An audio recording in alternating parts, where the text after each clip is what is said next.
Well, good afternoon. It is Friday. It is June 21st. That means it's the official beginning of summer.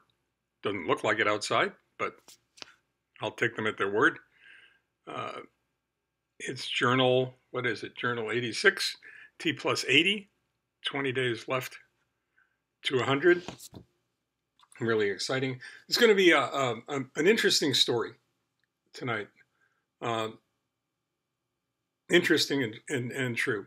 And I hope I tie it all together within the allotted time span that I try to keep these blogs to. My dad's first cousin was in the Second World War. He was in the Navy. He was a parachute rigger during the Second World War. And there was a young lieutenant pilot. And he packed the parachute for that pilot, and the pilot went down. Perhaps you've heard of him. It's George H.W. Bush was his name. Yes, that George Bush. And later on, my cousin, David, wrote to him and let him know that he was the rigger who packed that parachute, which probably saved his life. And I remember my cousin dragging out of a hidden closet an ancient suitcase circa 1940, 42, whatever, and it was probably old then. And opening it up, and inside there, with a lot of other things, his ribbons for service in the Navy and a bunch of other stuff, was a handwritten letter on presidential stationery thanking him. All right, segue to the future. I have a friend, a good friend who sends me jokes and stories and uplifting vignettes, and pretty much every day. And while some of the jokes aren't funny and when some of the stories aren't necessarily appropriate, every once in a while there's gold in them there hills. And he sent a story about a Vietnam era fighter pilot, I forget what his name was, who has subsequently become a motivational speaker talking about his experiences flying over Vietnam, ultimately being shot down, and spending 6 years in a Vietnamese prison camp. Cut to the future.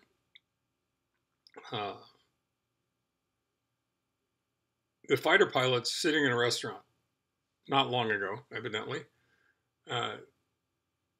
when a guy gets up from a table nearby and walks over and says, "You're so-and-so, aren't you?" And the fighter pilot looks at him and says, "Yeah." And he says, "You flew fighter planes off the Kitty Hawk in the South China Sea in Vietnam, didn't you?" The guy said, "Yeah." He said, "You were shot down, but you survived." And the fighter pilot looked at him. He says, "Yes, but how could you know all of that? How could you know that much about me?" And the guy said, "I'm the one who packed that parachute." He says, "I'm the one who packed the parachute the day you were shot down." Well, it turns out that parachute saved his life. It put him in a Vietnamese prison because he bailed out over enemy territory, but it saved his life. And in many ways, it gave him a life, and it gave him a life helping others cope with their lives. Creating the tools to do that. And the fighter pilot went on to write this article about his experience with all of that happening to him, and how he got to thinking how incredible it was, how important it was. He said they were probably on that ship for a long time, probably past, walking past each other at some point in time, and recognizing that as literally the top dogs on the ship, the fighter pilots, the sexiest jobs on the ship. He probably never even noticed. He never even noticed the rigger who saved his life.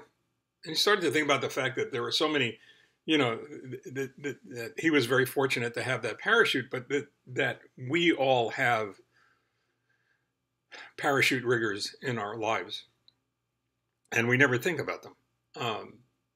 We have people whose sole purpose, in many cases, it seems, are to keep us safe and to keep us whole and to keep us out of harm's way. We have partners who work hard to keep us emotionally healthy.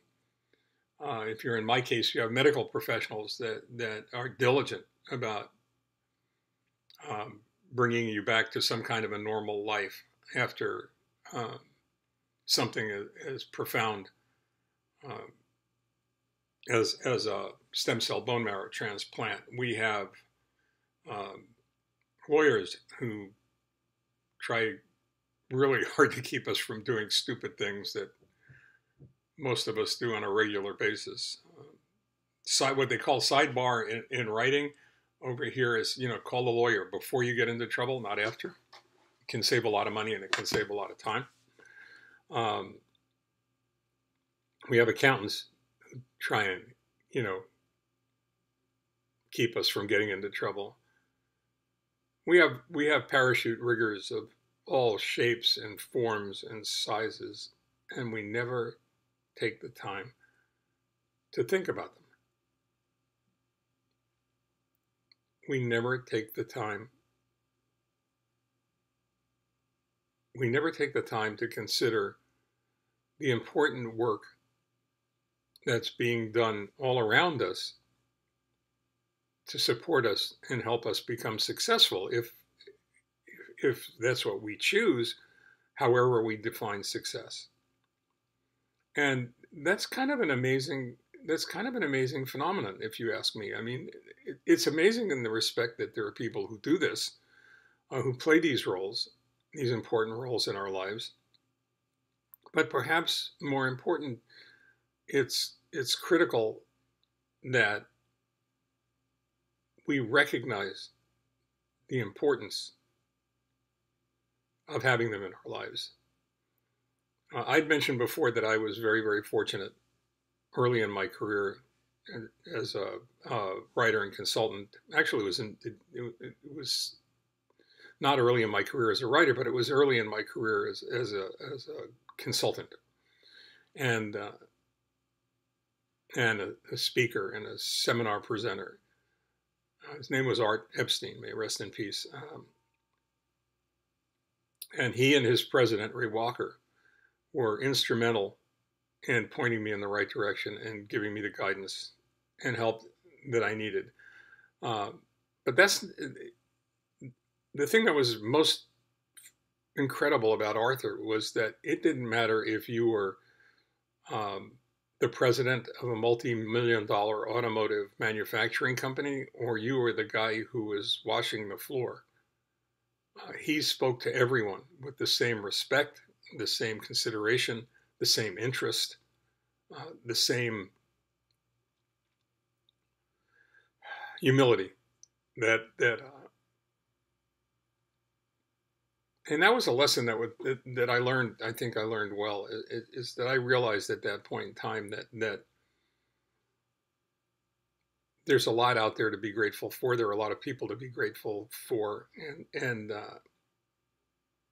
while I didn't call them parachute riggers until just now when I read the story that Rich sent, it's hard not to think of them in that regard at this point. And I hope you do also. I hope you take a moment to consider all the important, all the important people in your lives.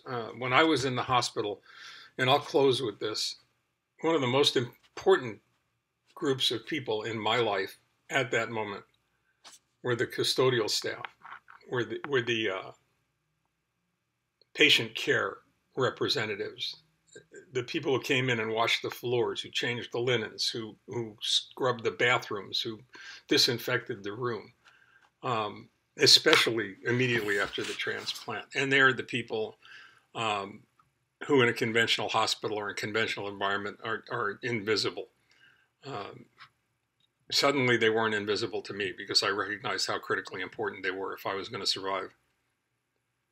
So the important thing to do is to go home, or if you are home, think about your riggers. Think about all the people in your life who packed your parachute, and all the different kinds of parachutes that you have, different groups of people that are taking care of you.